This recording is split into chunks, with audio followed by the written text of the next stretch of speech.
राजस्थान के सीकर जिले के खंडेला गांव की भूमि पर जन्मी भक्त शिरोमणि करमैती बाई एक ऐसी भक्त जिन्होंने अपनी गौने की पहली रात ही संसार को त्याग कर श्री कृष्ण की भक्ति को ही अपना जीवन बना लिया। करमैती बाई खंडेला के शेखावत राजघराने के पुरोहित परशुराम जी की बेटी थीं। बचपन से ही कृष्ण भक्ति में लीन करमैती बाई की आंखों में बस एक ही छवि थी, बांके बिहारी की। महज 12 वर्ष की आयु में उनका विवाह सांगानेर के जोशी परिवार में हुआ। कुछ वर्षों बाद जब पति गौना करवाने आए तो उन्होंने वैवाहिक जीवन को कृष्ण भक्ति में बाधा मानते हुए एक साहसिक निर्णय लिया। पहली ही रात घर त्याग कर अकेली पैदल निकल पड़ी वृंदावन के लिए।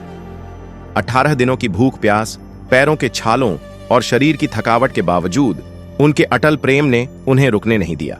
भक्तमाल ग्रंथ में वर्णित है कि 18वें दिन स्वयं श्री कृष्ण ने दर्शन दिए और उन्हें अपने हाथों से प्रसाद ग्रहण करवाया। करमैती बाई की खोज में राजा ने अपने सैनिक भेजे, पर वे एक मरे हुए ऊंट की दुर्गंधयुक्त खोल में 3 दिन तक छिपी रहीं।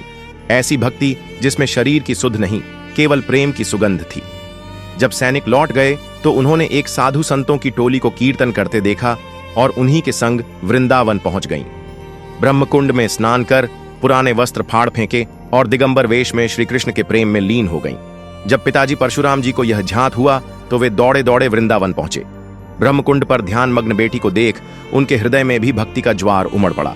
करमैती बाई ने पिता से कहा, यहां आकर कौन वापस गया है? और यमुना से निकाली गई श्री कृष्ण मूर्ति उन्हें भेंट की।